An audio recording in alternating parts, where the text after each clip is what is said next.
Everyone, I really hope you are doing great. आज हम लोग अपना बीएसए का लेक्चर कंटिन्यू करेंगे फ्रॉम सेक्शन नंबर 22 और 22 से हमें कन्फेशंस देखने को मिलेंगे। अभी तक हम लोगों ने एडमिशन्स के बारे में पढ़ लिया कि वो क्या होते हैं, किस तरीके से क्या होता है वहाँ एडमिशन्स में, क्या एक्सेप्ट किया जाता है, क्या रिजेक्ट किया जाता है, क्या रेलिवेंट है या क्या इररेलेवेंट है।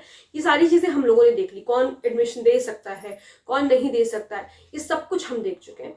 तो अब हम आज से शुरू करेंगे कन्फेशंस के बारे में। अच्छा, अगर कोई आपसे एक लाइन में पूछे कि कन्फेशन क्या होता है तो आप उसे क्या जवाब देंगे? Confession is an admission of guilt. यहाँ पर कोई इंसान अपना गिल्ट मान रहा है कि उसने कोई ऑफेंस कुछ भी ऐसा किया था, तो हम कह सकते हैं कि जो कन्फेशन है वो क्या है? Admission of guilt. ठीक है, तो ये बात आपको ध्यान रखना है। अब हम आते हैं सेक्शन नंबर 22 पे, जो कि हमें बताता है कि अगर कन्फेशन कॉज किया गया है बाय इंड्यूसमेंट, थ्रेट, कोर्शन और promise when irrelevant in criminal proceeding, कब वो इररेलेवेंट होगा? देखिए, पहले ना इसके दो सेक्शंस हुआ करते थे, section number 24 and 28 of Indian evidence act, जिसमें एक में ये बात बता रखी थी और दूसरे में बता रखा था कि अगर ये थ्रेट, कोर्शन, प्रॉमिस इसको अगर हम कंप्लीटली रिमूव कर दें या फुली रिमूव कर दें तो वो बात बता रखी थी 28 में, 28 ऑफ इंडियन एविडेंस एक्ट में, तो वो रेलेवेंट होता है। यहाँ पर प्रोवाइजो में वो बात इन्होंने बता दी, मतलब आपके लिए सेक्शन कम कर दिए गए। ठीक है, अच्छा तो इसे हम हटा देते हैं। अब इंडियन एविडेंस एक्ट कोई रेलेवेंट नहीं है हमारे, except for the people who are appearing for Himachal Pradesh judiciary.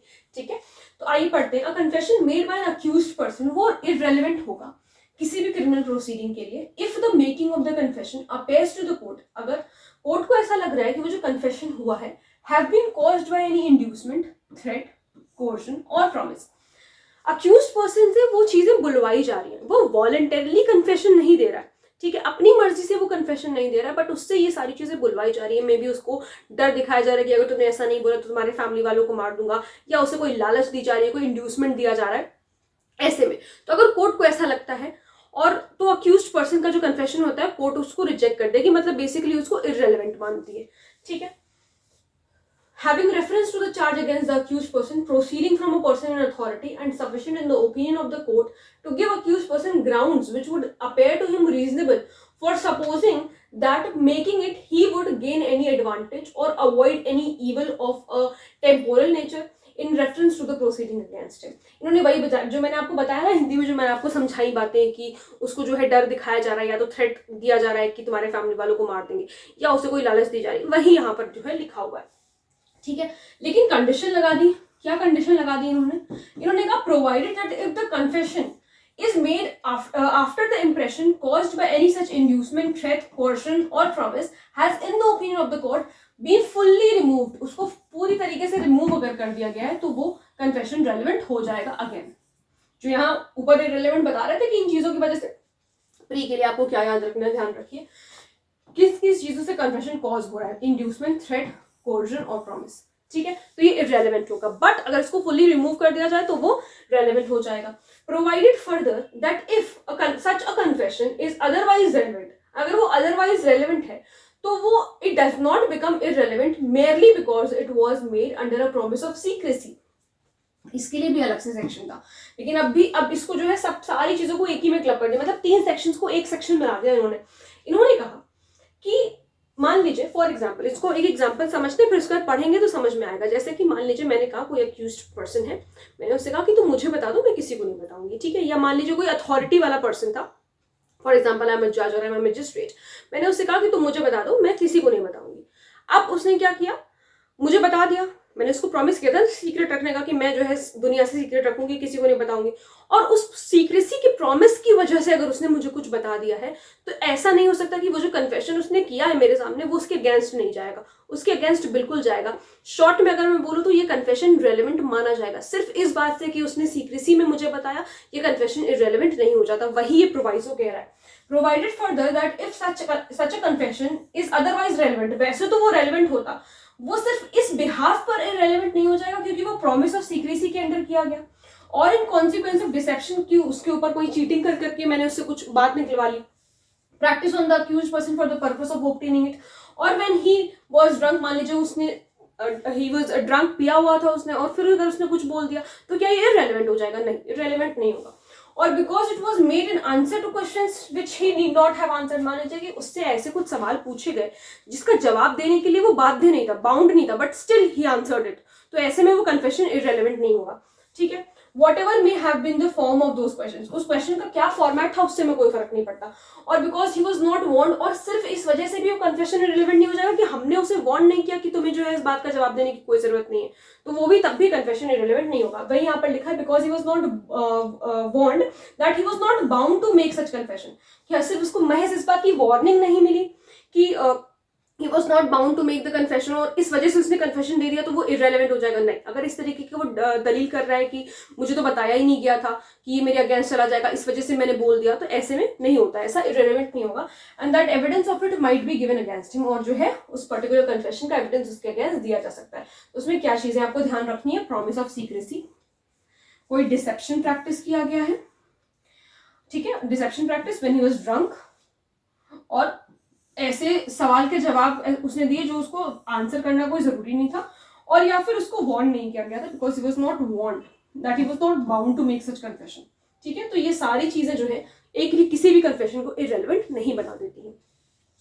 Section number 23 confession to police officer, इसके भी 2 सेक्शन थे जो अब एक सेक्शन में आ गया है। Subsection 1 says no confession made to a police officer shall be proved as against a person accused of any offense. Police officer के सामने आपने कोई भी कन्फेशन किया है उसको हम नहीं मानते, मतलब उसको कोर्ट नहीं मानता है। पुलिस ऑफिसर जाकर के ये नहीं कह सकता कि मेरे सामने तो ये कह रहा था, आपके सामने कोर्ट में आकर के वो बयान, जनरली बयान लोग बदल देते हैं कोर्ट में जाकर के। और क्यों नहीं मानते हैं पुलिस ऑफिसर्स का कन्फेशन, तो बहुत ही छोटी सी इस बात की रीजनिंग है, और हम इससे बड़ी रीजनिंग भी कह सकते हैं।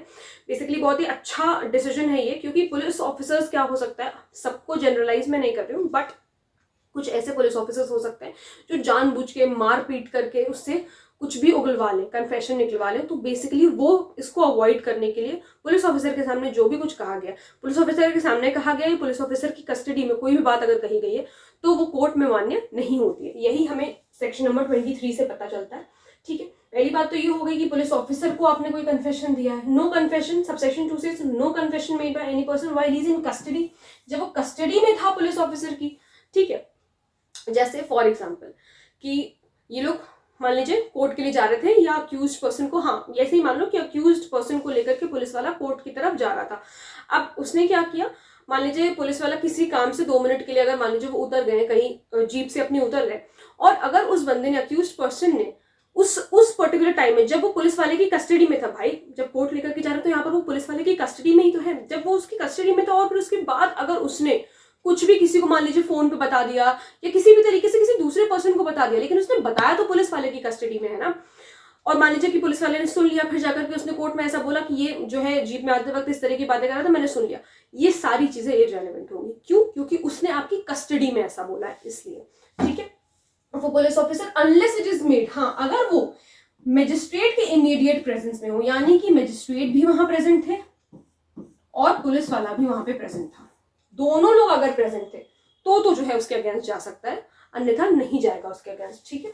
shall be proved against him, और यहाँ पर लिखा है ना, unless it is made in the immediate presence of magistrate shall be proved against him, provided that when any fact is deposed to as discovered in consequence of information received from a person accused of any offense in the custody of a police officer, so much of such information, whether it amounts to a confession or not, as relates distinctly to the fact discovered may be proved। जितना fact आपने discover किया है वो जो है confession की उसमें आ सकता है। जैसे फॉर एग्जांपल मान लीजिए कि बंदे ने इतनी बड़ी, अक्यूज्ड पर्सन ने फॉर एग्जांपल इतनी बड़ी कुछ बातें कही, ठीक है, उसमें से एक बात उसने ये कही कि जिस चाकू से मैंने मर्डर किया था वो किसी ब्लॉक सी में, किसी मान लीजिए पेड़ के नीचे या किसी भी ऐसे उसके नीचे उसने जो है डंप कर दिया या गाड़ दिया, कुछ ऐसा अगर उसने कहा, ठीक है। अब ये जो पर्टिकुलर बात उसने कही है इसे हम प्रूव कर सकते हैं। कैसे प्रूव कर सकते हैं? वही यहाँ पर लिखा हुआ है, इसे हम प्रूव कर सकते हैं। कैसे प्रूव कर सकते हैं? ये बात कही उसने, ये उसका स्टेटमेंट रेलेवेंट हो जाएगा, भले ही ये पुलिस ऑफिसर के सामने दिया गया लेकिन ये स्टेटमेंट रेलेवेंट हो जाएगा। लेकिन कब होगा? ऐसे ही रेलेवेंट नहीं हो जाएगा। अगर ये पुलिस ऑफिसर जिसको बताया उन्होंने, जिसको उन्होंने स्टेटमेंट दिया, वो जाकर के वहां पर देखे, जहां पर ब्लॉक सी में जाकर के देखे कि हाँ कौन से फलाने पेड़ की, जो भी वो बता रहा था, वहां पे जाकर के देखकर वहां पे वो चीज मिल जाए, अगर वहां पे वो पर्टिकुलर नाइफ अगर मिल जाती है तो ये स्टेटमेंट पुलिस वाले के सामने भले क्यों ना दिया गया हो, ये रेलिवेंट होगा। वही कह रहा है कि ये पर्टिकुलर इन्फॉर्मेशन जो दी गई है इसे हम प्रूव कर सकते हैं। इसको पहले जो है एक अलग से इसकी वो होती थी इंडियन एविडेंस एक्ट में, how much information to be proved, section number 27 हुआ करता था ये, how much information to be proved, ये इसकी हेडिंग हुआ करती थी। कितनी इन्फॉर्मेशन, कितनी बातें अक्यूज ने बोली, उसमें से हम कितनी बातें प्रूव कर सकते हैं जो पुलिस वाले के सामने बोली है। वही कह रहा है, एक बार फिर से पढ़ो, अब ये समझ में आ गया, एक बार फिर से पढ़ते हैं।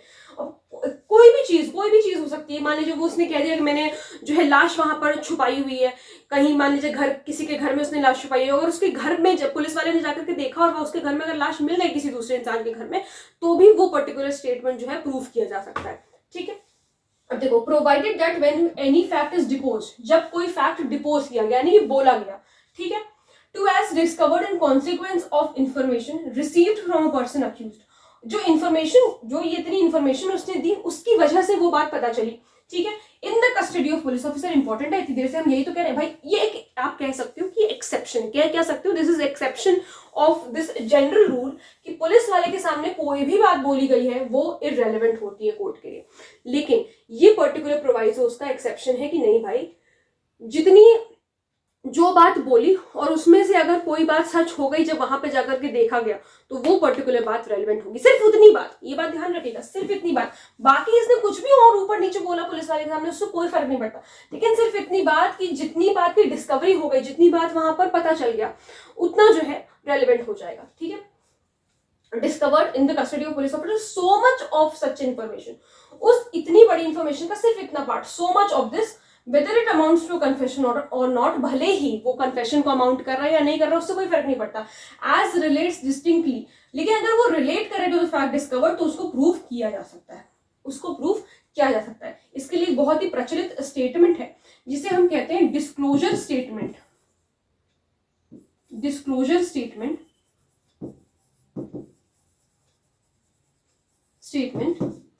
becomes discovery statement. ठीक है, क्यों हमने ऐसा कहा, एक बार फिर से इसको जस्टिफाई करते हैं क्यों ऐसा कहा गया। ये जो डिस्क्लोज किया उसने, यही तो डिस्कवरी स्टेटमेंट बन गया बाद में। भाई पुलिस वाला गया, वहां डिस्कवरी हो गई, वहां नाइफ मिल गई उसको पड़ी हुई, जहां पर उसने बताया था एग्जैक्टली उसी जगह पर मिल गई। जनरली नहीं मिलनी चाहिए कि कहीं ऐसे ही पड़ी मिल गई रोड पे, नहीं, जहां उसने जिस जगह पर, जिस कोने में उसने बताया है उसी जगह पर मिलनी चाहिए, तभी जो है माना जाता है कि डिस्कवरी स्टेटमेंट होगा। ठीक है, तभी उसका स्टेटमेंट बेसिकली रेलिवेंट होगा। तो ये बात आप लोग चाहे तो अपनी बियर एक्ट में, जहां पर कहीं अगर नोट्स बना रहे हैं तो वहां पर लिख सकते हैं कि जो डिस्क्लोजर स्टेटमेंट होता है, जितनी बात अक्यूज पर्सन ने डिस्क्लोज करी वो ही आगे चल के डिस्कवरी स्टेटमेंट बनते हैं। अगर मिल गया तो, नहीं मिला तो कोई बात नहीं, अगर मिल गया तो बन जाएगा डिस्कवरी स्टेटमेंट, ये ध्यान रखिएगा। अब हम आते हैं इस पे, अपने नेक्स्ट सेक्शन पे, जो कि हमें बता रहा है consideration of proved confession affecting person making it and others jointly under trial for same offence. ये आप इसको कह सकते हो कन्फेशन ऑफ को अक्यूज्ड, कन्फेशन ऑफ को अक्यूज्ड। बहुत ही वीक जो है टाइप का एविडेंस होता है, ये एविडेंशियरी वैल्यू बहुत कम होती है इस तरीके की, सामने किसी को अक्यूज का अगर कन्फेशन है तो। देखो, when more persons than one, मान लीजिए 2 लोगों का साथ में ट्रायल हो रहा है, 3 लोगों का साथ में ट्रायल, बीइंग ट्राइड जॉइंटली उनका ट्रायल हो रहा है सेम ऑफेंस के लिए। मान लीजिए 3 लोगों ने थेफ्ट किया था, ठीक है, and a confession made by one of such person, इसमें से किसी ए पर्सन ने कन्फेशन कर दिया अफेक्टिंग हिमसेल्फ, जो कि इसको तो इफेक्ट कर ही रहा है क्योंकि इसने बोला कि भाई मैंने चोरी करी, तो इसको तो इफेक्ट कर ही रहा है, and some other of such person, तो बाकी 2 को भी इफेक्ट कर रहा है, इस प्रूव्ड, तो इस प्रूव्ड वो प्रूव हो गया, तो कोर्ट में टेक इनटू कंसिडरेशन सच कन्फेशन, कोर्ट कंसिडरेशन में ले लेगा ऐसे कन्फेशन को जो इसने ए ने किया, कंसिडरेशन में तो ले लेगा, as against such other person as well as against the person who makes the confession, तो इसके अगेंस्ट भी जाएगा, बाकी जो बी और सी दोनों बचे हैं ना उसके अगेंस्ट भी जाएगा।